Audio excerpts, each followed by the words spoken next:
So welcome. I'm here today with Georgia Foley. Georgia is the CEO of STAFDA, the Specialty Tool and Fastener Distributors Association. Hope I got that right. You did? Welcome. Thank you.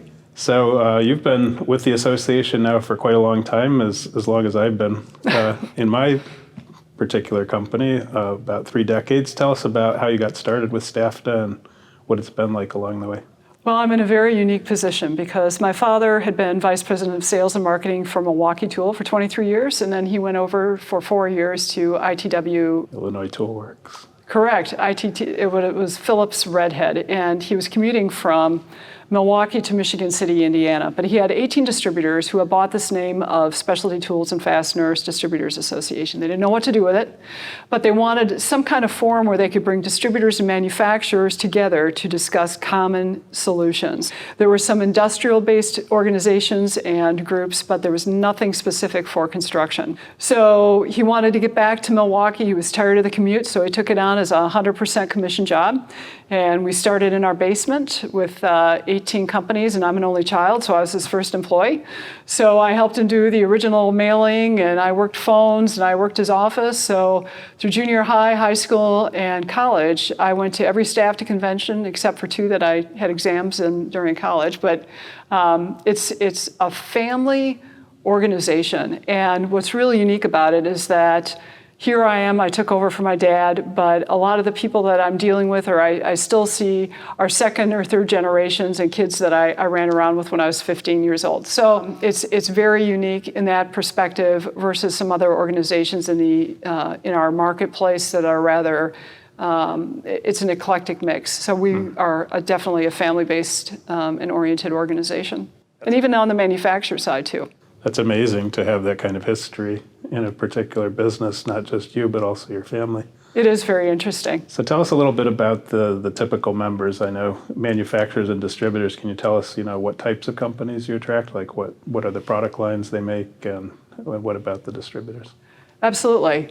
Well, the good thing about STAFDA is that we serve so many different product markets and channels that there really isn't a typical distributor. Okay. So every time I hear, I'm not a typical distributor, nobody's a typical distributor. That's right. So the crux of everybody's business is some kind of industrial and construction base, whether it's into commercial or residential. We've got a lot of people who are into the utilities, into LBM, into packaging, into whatever else, because STAFDA has always been a very broad organization representing a lot of different lines. And over the years, they've morphed and kind of changed. But I mean, it's what's so unique about a STAFDA distributor is that they bring that knowledge and that customer service in the product line to their end users. So we're not just like electrical distributors, we're not just welding distributors. They cover 35 plus product categories. And that's really what makes the STAFDA distributors so unique in our particular marketplace. So it's very much micro segments that they serve. Correct. They're able to get much deeper into the specific needs of different vertical markets within the general trades. That is correct, yes. That's interesting. So our company, Hounds, is the largest community of field construction technicians out there. So we have hundreds of thousands of folks out there on the streets on a daily basis, driving around in trucks and doing the work with all of these products that you guys sell. And for me, it's just been fascinating to see who are all of these companies and what does this ecosystem look like. Mm-hmm. And I'm just struck, walking around the trade show floor here by just having hundreds of manufacturers of all different sizes. Obviously, you have the big, well-known companies, but then you've got this amazing testament to enterprise in the United States and beyond, obviously. It just shows how much innovation there is in products and applications and all of that. How has that changed over the years? Has there been more or less consolidation in this industry compared to others out there? There's been a tremendous amount of consolidation, and across all lines of distribution. STAFDA is just not singled out. Right. But it all really kind of started in the, let's say, 2013, 14, kind of ramped up, and then we hit COVID, and then it just seems like it's been a little bit more accelerated since then. We're seeing far more people who are all of the same baby boomer age group that are retiring. They might not have a family member or a key employee to pass the business on to. And what we've been told by some manufacturers at some of our meetings is that a lot of distributors that they talk to don't even have a succession plan. Right. So if you've got a company, a private equity company who comes in and dumps a bunch of cash on an owner's desk, they'll take it and run. So we're seeing a lot of more regional players developing, but as these companies get larger, they're also losing touch with their customers. So that's why the role of the independent distributor will always be there, and it's going to be probably increasingly more important, because once you get into all these layers of bureaucracy, you're not going to see the customer service, you're not going to have that personal touch, and you're not going to be able to get what you want to get. You're going to have just certain lines that whatever corporate wants to buy, that's what they're going to buy. They're not going to have the breadth of product that an independent distributor and STAFDA can offer. Yeah, it's very interesting. I call those the diseconomies of scale. So what goes wrong when you acquire and get bigger? And we know there are economies of scale, the things that get cheaper and let's say more systematic as you get bigger, but a lot of times people fail to consider the diseconomies of scale.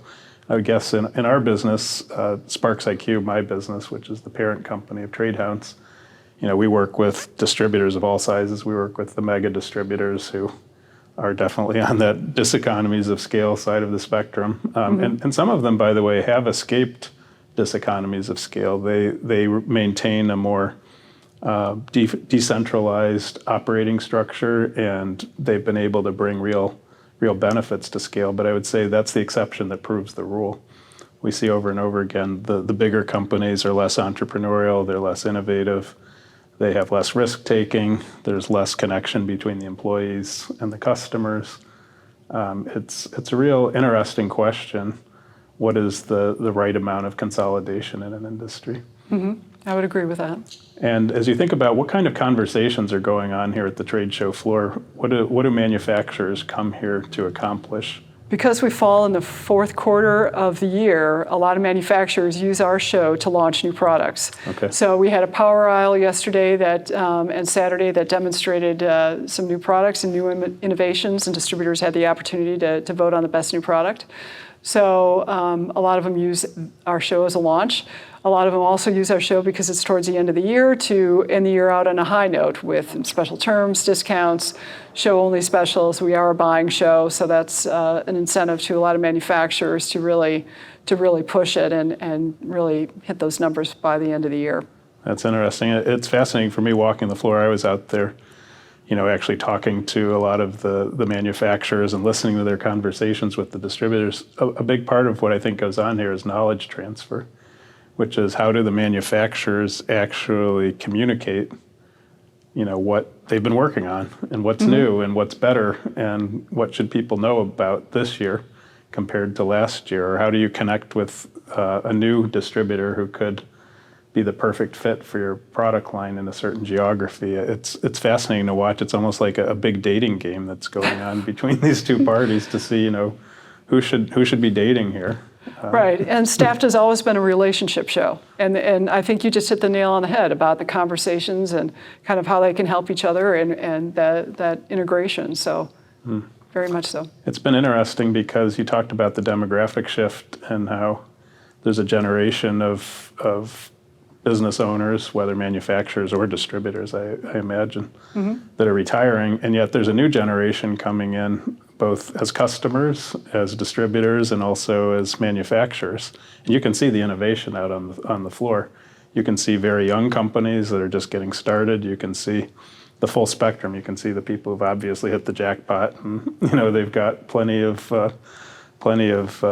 results to show for it. But that innovation cycle and the demographic cycle that we see out there on the floor, it makes for an interesting question, which is what's different about the new generation, and how do we connect differently with them? Do you have any thoughts on what you're seeing from either a manufacturer or distributor side as to what's changed with the youngest generation?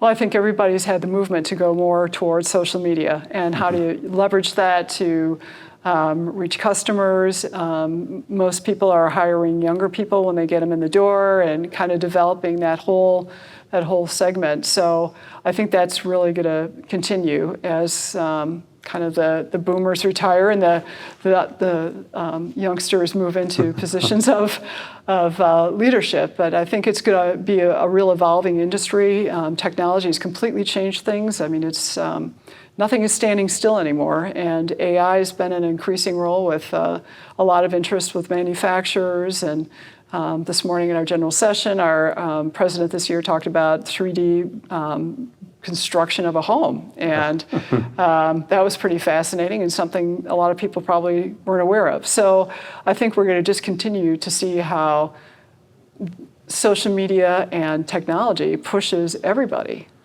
Yeah, it's really interesting because in the Trade Hounds community, we have about 70% are under the age of 30.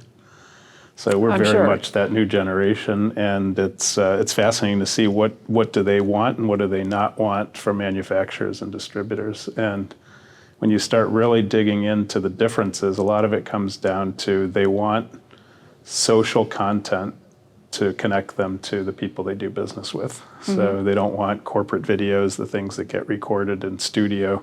They don't want, PDF sheets and PowerPoints and all the things that people in my generation would have, thought this is just how you communicate.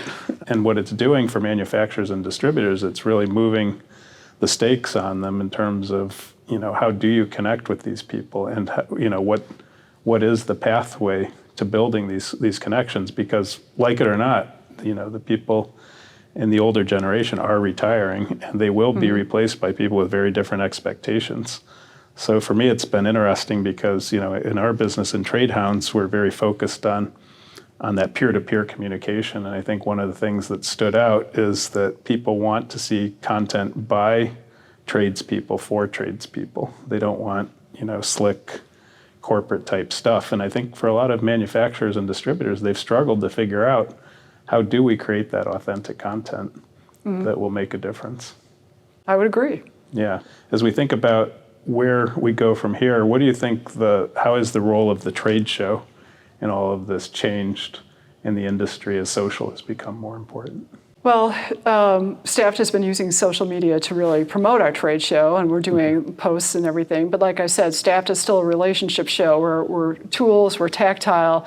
We're not like some of the other organizations who are in technology, who thrive during the whole virtual thing. I mean, unfortunately, a lot of shows who are in the construction industry really took a punch those couple of years. But we continue at STAFDA to use social media. We see our members doing an increased use of social media to do that, to promote their product, promote their specials, to do what they can. So I think, again, as I just mentioned, that this new wave of youngsters will just continue to push and push. And we know distributors are the customers that they have right now, and they don't pick up a phone. And that's kind of a trend where they're trying to reteach people how to use a phone, because everything is texting or an email. And I talked to one distributor, and he said, the phone rang, and my employee just sat there and looked at it, didn't know what to do, but he was happy to text. So you still got to go kind of back to old school, where you still have to work that in. But I think it's going to be just kind of a seesaw as we move up into the social media. But technology is just evolving so quickly on so many different levels with just tool innovation and just the whole gamut. Well, this is definitely a tactile product category. And it's striking as you go around the floor how much buzzing and whirring and all of the sounds that you hear going on, because people have to try it. That's right. In order to understand it. And sometimes, like I was at one booth today where people were showing, just look how little vibration this causes you. And you actually have to hold the tool and see how it's absorbing vibration, or look how it doesn't tip over when I do this. And, those are, those little micro insights that you sort of have to be there in order to see it. Right. And I mean, training videos, kind of like you said about PDFs and all that stuff. But I mean, and corporate people, the younger generation, they have such a short attention span. They want it all real quickly. So they're not going to sit and watch a 15-minute training video. They might watch something for a minute and a half. But to your point about you're not going to get that feel unless, or notice that nuance unless you actually hold the tool, demo the tool, and feel it. So Thank you very much for touring our show. I appreciate that and noting all those little nuances. That's great. Yeah, well, I want to thank you, Georgia. It's been great to talk with you and you. really understand the industry. I want to congratulate the association on a really well done event. It really shows the professionalism of the organization and how it unites all the different parties in the ecosystem. So thank you. Appreciate it very much. Thank you for the opportunity. Wonderful to meet you. Likewise.